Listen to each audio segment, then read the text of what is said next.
I really thought about the fact that as I was reflecting, and I can't believe I'm saying 20 years of moving to New York, starting my company, that I wasn't ready to write the autobiography. That's for when I'm 70, but that I felt like I could share a lot of my learnings and a lot of the learnings that I got through failing so hard. And if I could help anyone in business, thinking about going into business, just being an entrepreneur, if you never want to go out on your own, to support, I thought that that would be a great thing to do. So obviously I didn't have that idea when the pandemic hit. It was prior to that, but that was kind of the impetus behind it.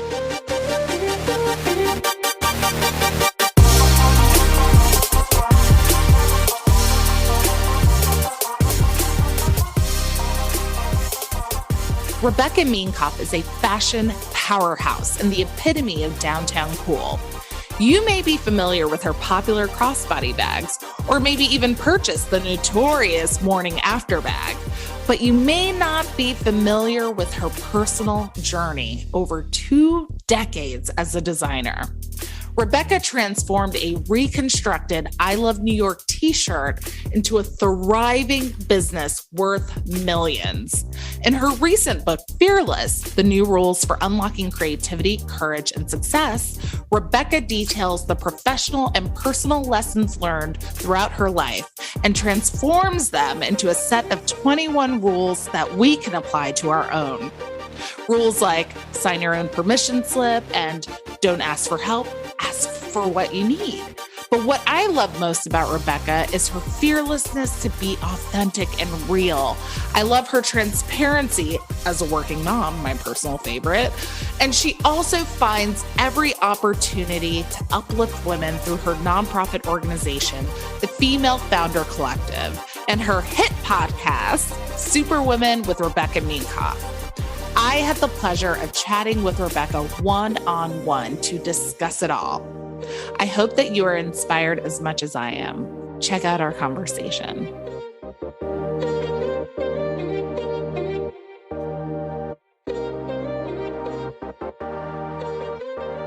Rebecca, welcome to A Fashion Moment.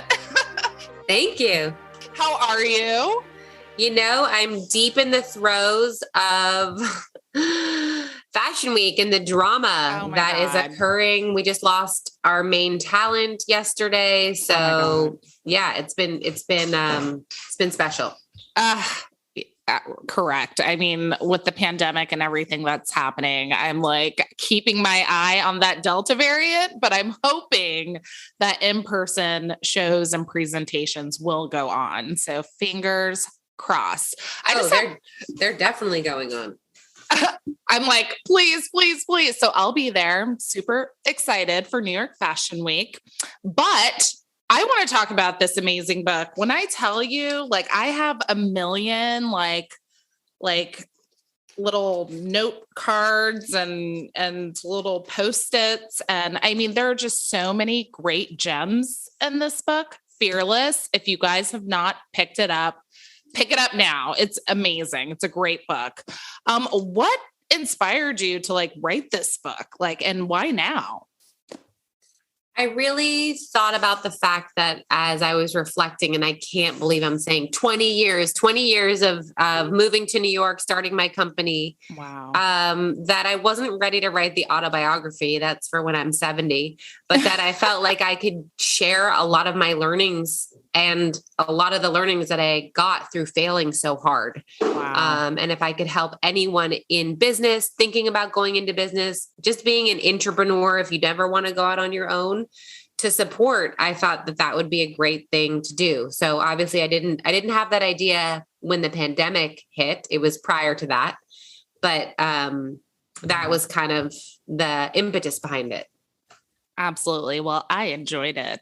I loved it. I felt like I was sort of going through a journey of your life, but then you were pulling out like specific like lessons and then transform them into like rules, which I love.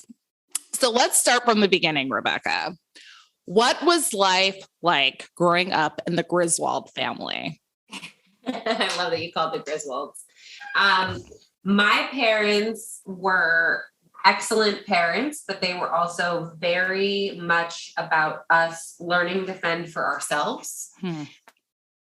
Family was a no. Everything was you had to earn it. Everything was like, how much does it cost? You can't do that. You have to buy it yourself. And so as a kid, you obviously wish that your circumstances were different. But I think for me, it forced me to be a hard worker. It forced me early on to begin to think like an entrepreneur. And so as much as I didn't understand why it was always no, I think in hindsight, it was the best thing that they could have done for all of us. Wow. Wow. Amazing. And do you recall your earliest fashion moment where you were just like, oh my God, I want to work in this industry. Like, this is what I want to do. You know, I'd been sewing and pattern making and crafting like a maniac since I was 8. I think my first big moment, and for Hanukkah, we got like one gift every year. And it was like, what's that one thing going to be? And I chose for several years to get a subscription to like W magazine, and love it. When they did a feature on Alexander McQueen. And again, this was a long time ago. I just was like, oh my God, he is a magician and I want to work in an industry that creates magic. Now, what I do is very different than couture and what he did, but it just inspired me that I wanted to, be part of an industry that was making such incredible experiences for people. Wow. Wow. That's amazing. And I just want to delve in really quickly to your first rule. I love it so much. Give yourself permission to stop asking for permission. And you say, when we ask someone else to validate our choice before we make it, it puts the responsibility on that person. I was like, brilliant. Like, I am so guilty of this. Like, how did you overcome this? I don't know that anyone will ever overcome it. I think we're taught from an early age, to ask for permission for everything as a young kid. I do it to my children all the time. Yeah. But I think we take that into adulthood. We want our best friend to approve of our idea, or we want our boss to, and we get disillusioned if it's not approved. And then we think maybe it isn't a good idea. And so I think my goal with that chapter is like, at the end of the day, you have yourself to look at in the mirror, no one else, so do you want to live your life, being buoyed along by other people's approval of you? Or do you just want to go try something and see what happens? And obviously I'm not saying don't ever get an opinion, right? But probably get an opinion from someone knowledgeable in the area, someone who can help you, someone that has experience. I think is far better than turning around to the people that you love the most and saying, what do you think? Should I do this? Should I take a risk? And they're like, yes or no, like that. You should decide that on your own. Love that. And that actually touches on something else that you brought up in the book, where you talk about some of your best ideas or ideas that people were completely against. 100%. I mean, If you just take basically those examples alone, we should have never launched our store of the future, our wearables, our see now, buy now show, all these things that have catapulted the brand from a technology perspective and just where the consumer was headed perspective. Everyone said no. Everyone said no. And again, I'm dating myself, 2005. Don't talk to your customer. She's beneath you. She's below you. You should be better than her and above her and out of her reach. If we had listened to that, obviously everyone learned that lesson real fast, but at least thank God we were one of the first people to do that or start working with influencers. No one was, they were like D-list celebrities, You were the only one. I remember like Man Repeller. I was like, oh my God, like Rebecca, she's so cool. I thought you were just so like on it. And I remember at the time, I was working at IMG, doing Mercedes-Benz Fashion Week, producing those shows. And I remember like being right next to our PR person and they're like, the bloggers, like it was just frowned upon. Like nobody wanted to deal with them. But I love the fact that you were like a first move. You had that first mover advantage and just jumped right in. Like what was the thought process behind that? Of the blogger specifically, or? Yeah. Just like working with bloggers, like just taking that chance. Like, was it like, were you reading something and you're like, wow, I see a trend that's happening? Like, what sort of prompted you to do that, to work with bloggers? I think that, whether designers have an intuition like yellow is going to be the color of the season, I think you were just beginning to feel and sense and see the sea change of people on, what is it, like blogspot.com or Bloglovin'. And people were, and you could see this, consumers were rallying around these people. And again, this was even before Instagram. Yeah. Wow. And so I think that when you see people going, oh, wow, I care more about what so-and-so is wearing than the next celebrity, you begin to feel the power of that. And so I think we just thought like, okay, there's, it's like when you see a crowd outside of a place, you're like, ooh, I got to join that party. So we were beginning to see crowds outside, the windows of where these bloggers were showing their stuff, and just felt like, okay, this is where she's headed. And, we took a bet on it. We had heads of department stores and editors and, what are you doing? Why would you do this? This is beneath you. Like literally, we don't know if we can carry you or cover you as a brand if you're going to do this. Wow. So it was a bit crazy now that you think about it. Well, now people are shifting like towards the influencers. Like, so it's like bloggers and then the TikTokers and then the IG folks. And I remember reading, I think it was an article where you were talking about how, the business, like obviously during the pandemic and COVID, like just completely wiped out quite a bit of retail business. And it was sort of your time. They were like, all right, Rebecca, you're the face of the company. You're the influencer. Like, how has that transition been for you? Sort of being like the face and sort of opening up to your consumer. It was an incredibly scary time. Yeah. When 70% of our business evaporated overnight and our normal methods of reaching consumers was suddenly shut off. Yeah. And it was sort of like my brother and I, who's my co-founder, really taking a deep dive and saying, okay, what do we have to do? And it was like, well, I guess I'm chief content creator, chief marketer, chief, keep this shit hustling. Chief hustler. That's our So it was really about always walking this fine line of making sure that I'm delighting her, I'm engaging her, I'm real with her. It's not just about selling, it's about connecting.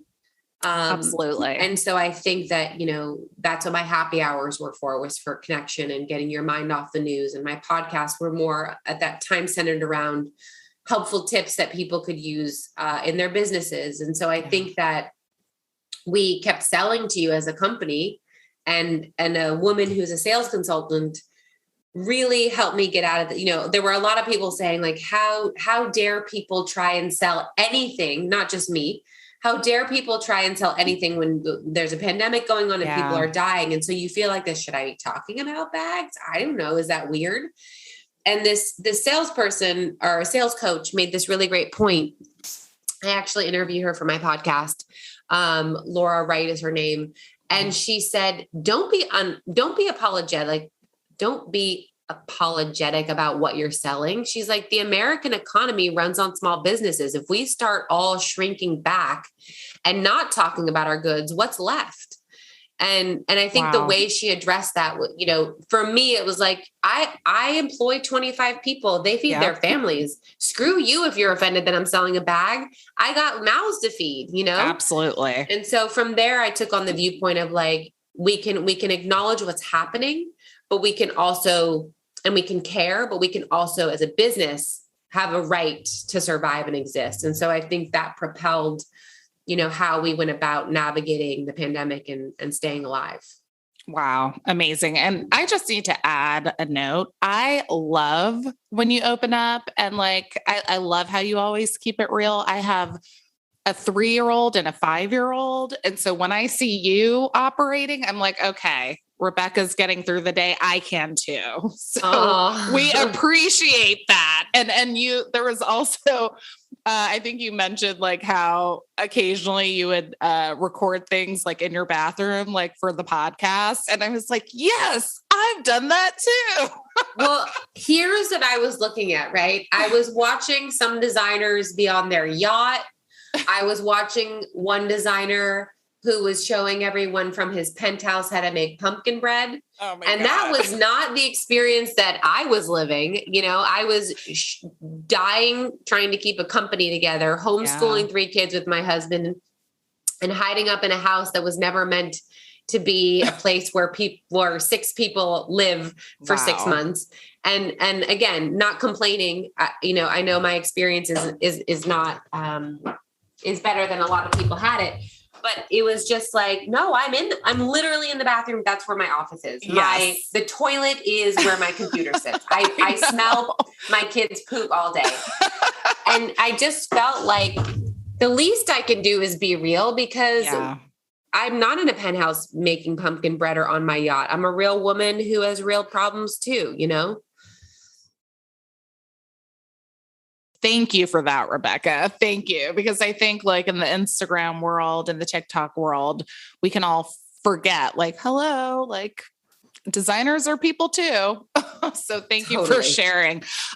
Going back to your book though, I know this is like kind of a random question, but I really want to know. The 2 favorite characters that I love are your Upper East Side roommates, Carol, who was 60, and her mother, Margie, who was 90. I want to know, did you make some tea and sit down with them and just be like, girls, tell me what's going on? What was 1950 like? Like, did you get advice? Like, what lessons did you learn from these 2? Like, I'm obsessed. I love it. Oh my gosh. So here's the unfortunate part. I think when you're that young, you don't have the intellectual, or at least I didn't, to be like, oh my God, there's a relic here. I want to find out what life is like. Yeah. So I wish, like, now that I'm a mom and obviously like, I feel like I have a depth for human emotion and living that I probably didn't have at 21. Yeah. I wish Margie were still alive. Carol is still alive. Hey, I'm Carol. scared for her. I'm scared for her to read the book, because I'm sure she'll be like, you demonized me. I love her. We love you, Carol. But all I was trying to do at the end of the day was sneak into my room or steal some of their food. And I know Carol well, and we talked, but it never got, to be this of what you're asking, which I regret. Well, Carol, if you're listening, we are all up for those stories. Waiting. Now back to the book. You have a chapter called "When You Design Your Design Your Purpose, Not Your Paycheck." What is that all about? I think that we are in an instant gratification society. Not only with the idea that you can click everything you want and you expect to get it. So you think your career should be the same. I'm sure you can give examples of how hard and long you worked, and I know where you worked, and I know it's hard and long, and it doesn't happen overnight. Nope. And so I also think that the marketing around celebrity money, of course, that makes things easier. Yeah. But it shouldn't be your purpose. You should, what is your true purpose? Can it make you money? If you can't, someone was like, well, should we just quit our jobs and go be, not make any money to pursue our passion? And I'm like, I'm not telling people to do that, but if you hate what you do, you might want to look at if you could switch gears, and will that happen overnight? No, it might take you years to make a new plan to go after your purpose. It might take you going from making $75,000 a year to 35 while you start over again. So I think it's like, if you want personal happiness, you should love what you do. You should love what you do so much. When I started out, when I started the company, all I could afford to take as a salary was $23,000 a year. Yeah. And I lived a very rich life. Nothing was free. So it's not like I had that on my side, but I was so excited about what I was doing that money didn't matter. And that's what you only have this one body, this lifetime to do this. So you might as well make it great. And it's not about the money or the fame. I love it. I love it so much. And you made the shirt. I love how you call it the shirt that launched your career. The I love New York shirt that you reconstructed into something really cool and popular. Like, how did that happen? And let's talk about the fire, like how you got fired. I mean, I just find it so fascinating. Oh my God. Well, how I got fired was I was working for a designer, and the CEO knew my real passion, and she just called me as she saw the shirt taking off and said, I either need you to be 100% to me, or you got to go do 100% you. Wow. And I know the answer. So you're fired, go do it. And I was like, but wait, we can do both. We can work this out. Right? And she's like, no, you're going. Rebecca. So that was, yeah. I mean, like, that was special. But, for some people it's like, hey, like I'm pursuing my passion, but I really need this job right here to like help either fund the passion or help fund like your living situation, like keep a roof over your head. Like, do you have any advice for people who are sort of in that situation? I mean, what I would say is, I think it's really important that if you do have your side gig and you don't have, you're not going to raise money, or you are going to bootstrap this, suck the life out of your job and that paycheck and do a good job at that company, and then burn the midnight oil to really make sure that, you have a little bit of air under your wings before you get off that, because it once you leave that job, depending on the economy, it might not be so easy to get it back. Wow. Crazy. But you wound up going into styling. I did. I had, again, an opportunity, which I think are always right in front of you. I was at dinner with the woman who made the t-shirt famous. A director joined us, and he was just asking me a ton of questions. And he said, I might have a gig for you if you're interested, styling for a commercial. And when he was like, I pay $800 a day, my jaw dropped. That was like more money than I'd ever heard of. Yep. And the shirt was not paying the bills, if we're being honest. Yeah.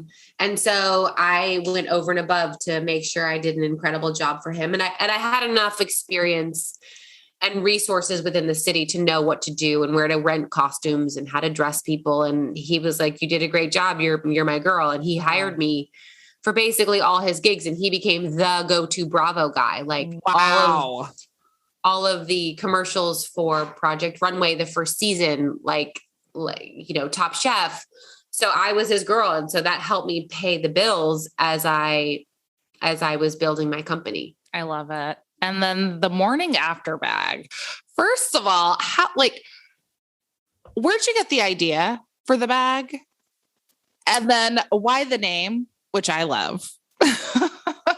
I wanted to design a bag that felt like a satchel, but at the time that, all the it bags were so identifiable that in 3 months you'd be like, ugh, she still has that bag. Yeah. And I think that I wanted to create something that felt of the times, but had a classicness to it. And I didn't want it to be like, here's the plaque that I just paid $5,000 for. I really wanted it to be about the woman and her style. And so that was why the logo was tiny. It was on the back.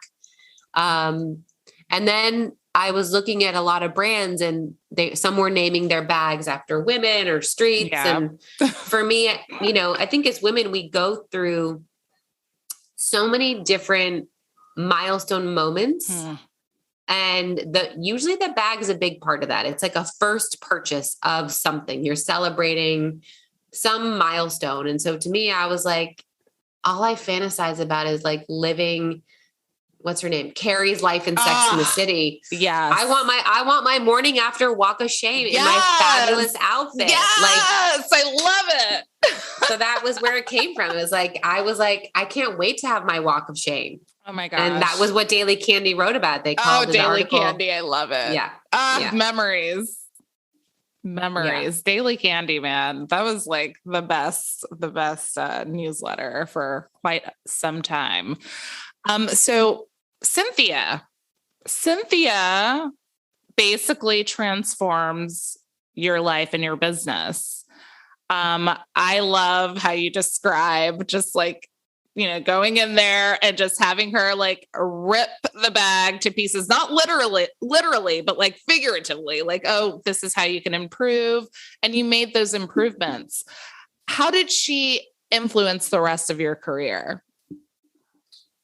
I think she forced excellence, and that's sometimes not always criticism that people want to hear or look at. Yeah. But she demanded it, and she demanded it because she was dealing with the best stores in the world who had very high expectations. And, the homegrown handbag look doesn't fly very long. You can get away with it for a couple of years, but when you get into the big leagues, you need to look like a real brand. Yeah. And so she just would call it like she saw it. And listen, she, I tell a couple tame stories of her in the book. And she knows this. So if she's ever listening, she could be horrifically cruel. Yeah. And probably, straightforward, throw an F-bomb here, right? Like, is that? Yeah. Yeah. Yeah. But, even when I did a collection one season that was all neutrals, and she called me screaming, what's wrong with you? People want color. Oh my goodness. You're going to sink your business. How dare you just give me a collection of neutrals? And I was obsessed with it. I was like, it's all the shades of brown. Yes. And she was like, no, a woman needs one brown bag. Give her some color. Oh so that's wild. I love her character. You also go into sort of like the buying, like the buyer vendor process and that relationship for people who are just starting out or are interested in, having their products in stores. What advice would you give them in terms of building a buyer vendor relationship that works? And I just have to say, as an assistant buyer back in the day at Bloomingdale's, I remember being in those showrooms and just like my buyer would just, RTV consignment. And I'm like, oh my goodness, like these are very tough for new designers. So like, what advice would you give someone who's starting out? This is what I would say. I can't tell you how many people I meet that fantasize that like they will have made it if they get into a department store.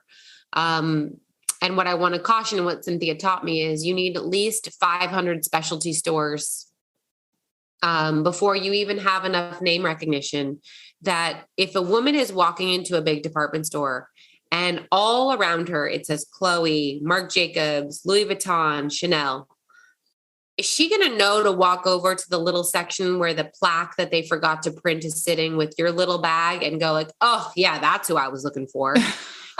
Nope. And so you need enough grassroots momentum for someone to even know where to go, know where to look for you. And I talk about this lesson in the book. I didn't listen to her the first time and it bit me bad because the store returned everything. Yeah. But I also think that, we're in an age where you can go direct to consumer. You can start a website on Shopify. You can market to people on social media. And so I would caution people, like, you don't need to have it all at once.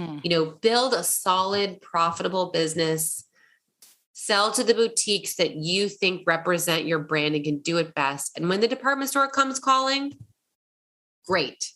But have it be on your terms because they're going to play nice and they're going to love you and wine you and dine you for the first couple of years. Like I'm sure you know, and then it gets dirty. Then it's like, oh, the sell-through wasn't that high. We have to charge you back, or the catalog is 40 grand, but you need to be in it. Yep. But we're also going to make you pay. And then you do the math at the end of the day and you're like, I didn't make any money. Yeah. So I would just caution people, you think it's sexy, but you don't make money. It's a crazy, crazy business. Direct to consumer, guys. But I know we're like coming close to our time. I just want to ask, what is the Female Founder Collective? Female Founder Collective is a network and community membership platform that not only connects women of same stage and size, but also access to potential capital and funding sources, and most importantly, education. I think when anyone starts their business with a passion, they sometimes don't realize how much they actually need to know to run a business. And so we're all about getting access to these women, of women that have done it, lived it, breathed it, to teach them. So it is available to anyone who owns 50% of their business as a woman. And we have all kinds of businesses and services, and we do digital programming weekly. We're talking about gearing up to go back to in-person events. So if you are in the need of a community, look no further. Love it. And I just have to ask like a personal question while reading your book. Does Calm really work? Like the drink?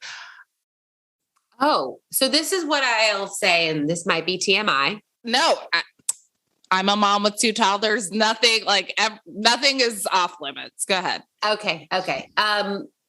I want to say that on one hand, I don't know any different because I've been taking it for so many years. Wow. So, but I will say that it keeps me regular, if you know what I mean. Yeah. And when I was pregnant, and you know how irregular one can be. Yeah. Oh my that God. thing was my savior. So I just take it, even if it does nothing for me, like physically, it keeps me regular, and I'll take that. Oh my God. Okay. Well, I will be picking some up. I've been seeing like commercials for like over a year now, and I'm like, does this stuff really work? So thank you. It's hard to know with some of these things. I think my mom, I take a ton of vitamins, and I'm like, how do I even know if any of this is working? And she's like, a lot of it's preventative. And then I look at her and my dad, and they're like 73 and in the best health of their lives. And I'm like, all right, if it's preserving them, I'll take it now. Amazing. And just really quickly, I just have to touch on this. I loved your advice when you were talking about relationships and that boyfriend. New Year's Eve, you're like, never dial anyone on New Year's Eve. And right.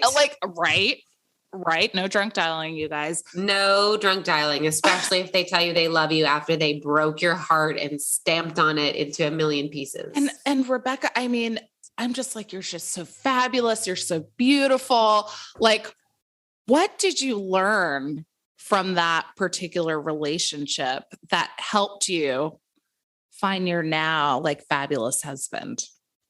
Well, I actually, when I flew out to meet said heartbreaker and try and get back together with him, that is when I met my husband. And when I met my husband, I realized, oh, this guy, the previous gentleman, could never be my forever dude, because I knew where he lacked, and I thought I was okay with that. But when I found someone who didn't lack in the areas that I needed, I was just like, oh, okay, yeah, that's what a real partner is. Wow. And then you know this, or I guess I shouldn't assume anything, but I think that when you go to have kids and you are like, oh, if I would have stayed with this guy, he would have been the shittiest father, and Yeah. how much would that have sucked? And we probably would have gotten divorced because he would have been such a shitty father. So. Wow. And I think I appreciate it more. It's crazy. I'm actually divorced, but he's a great father. So it works out. That was the one thing I knew. I was like, he will be a fantastic father. So like, that's one thing I'm like, okay, like we're cool. Yeah. But it helps a lot, man, when you have a good partner, whether you're married to them or not, especially if you have kids. So yes. One last industry question. Yeah. I thought it was so interesting how it appeared that in the book, you felt like in a way you were initially sort of like this industry outsider. But I had always viewed you as being like cool, like hip, sort of like on the nose with what's going on. Like, how did you bridge the gap from feeling or feeling like you weren't necessarily a part of the quote unquote fashion in crowd to being like one of the top names in the industry? How did you bridge that gap? I mean, I think if we go back in history and look at who was ruling, right? It was one editor-in-chief and her gaggle of geese. It was, the top stores and whatever they deemed. So when I wasn't part of that crowd, it was that crowd, which still to some degree exists today, I think less powerful. Yeah. But back when I started, it had the power. And then I think as you saw social media emerge and platforms being democratized, I think it became easier. And even today, there's still stuff where you go, oh, I see who they chose. Okay, I get it. Yeah. There was just this certain fashion council was chosen. And I was like, that's weird and I called out the person. I said, that's weird because I supported you for the last couple of seasons by being a part of all this stuff and you just exclude me from it. Wow. So I think today it still happens. Yeah.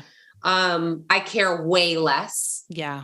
Because I know the game, right? The game is there has to be a velvet rope and the people on one side have to feel important. So just know that at the end of the day, it doesn't determine your success at all. Yes. Will you get a leg up from someone? Yes.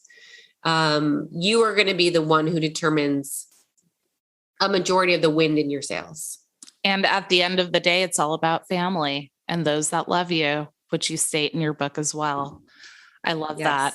And I must ask, your podcast. Let's talk about your podcast. Like, what is it called? Where did the concept come from? I freaking love it. Like, yeah, I mean, I felt like I had the opportunity to meet so many amazing women. And I thought that, I'm lucky, but how can I share that and amplify that? And how could I also begin to make sure that as these women who most often are perceived as having it all together and perfect and never fail, how do we strip the gloss off of them and get them to tell, some of their hardest times? And I think that makes everyone not feel better because someone else is down, but just like, oh, they're normal. This shit happens. Yeah. Just like you liked that I was taking calls from a toilet. Yep. So I think that my goal was to celebrate and highlight all of that. And it's called Superwomen with Rebecca Minkoff. It's some women that you've never heard of, like the McBride sisters, who are one of the only Black them. Yeah. Aren't they great? Oh my God. They're like, and their story is incredible. Like, not only do they have the largest Black-owned winery in the country, but like they're sisters who didn't even know they were sisters, Yeah, it's wild. And then you have, other people that you have heard of, whether it's Jessica Alba or Katie Couric. And so I think my goal is to always have women you love and admire and know, women you've never heard of, women that you would normally read their bio and be like, what am I going to learn from her? And then you're like, damn, I learned a lot from her, Yes. And I love your series on LinkedIn. You guys, if you are not following Rebecca on LinkedIn, please do, because it is like, it's amazing. Like, you're going to learn something like every single week. I love your You Can't Make This Shit Up series. Like, where did that concept come from? It's brilliant. And I love reading it. It was really sort of off the cuff. I say daily, oh my God, you can't make this shit up. Like, what happens? Like, what the hell? And you think as an entrepreneur that it's going to get better or it's going to stop. Like, you think that the hits are going to stop coming and then they keep coming. And so I wanted to share that. And I knew from speaking with other founders, especially with meeting women from the Female Founder Collective, I wanted to amplify their stories. Yeah. Yeah. It's pretty fantastic, you guys. So check it out. Something that we ask all of our guests on a fashion moment is, what is one of your favorite fashion moments of all time? It can be something professional, personal, or something that you witnessed. but a really magical time where you're just like, fashion. Ooh, I'm going to have to go with the McQueen show when she was wearing the dress with the oyster shells. Oh my God. I was just obsessed. And then the other time when the inkjet sprayed her. Yes. I was like, what is happening? I loved it. I thought he was such a genius, and I don't know if anyone ever has the chance to watch the documentary, but if you go back, like he was a real innovator on technology that no one ever talks about. I feel like. Yeah, it's a great documentary. I mean, his story, it's just so much in a weird way made sense, but that level of genius, like, whew. I know. Once in a lifetime, but it's true. Rebecca, you are everything. Thank you so much for coming on the show. Obviously, you are invited back anytime about anything. Just let us know. Awesome. Well, thank you for having me. And hopefully I'll see you on the 10th. I'm like, go get the book, you guys. Fearless. Get it everywhere. Yes, wherever books are sold. Yes, perfect. Thank you, Rebecca. Okay, bye.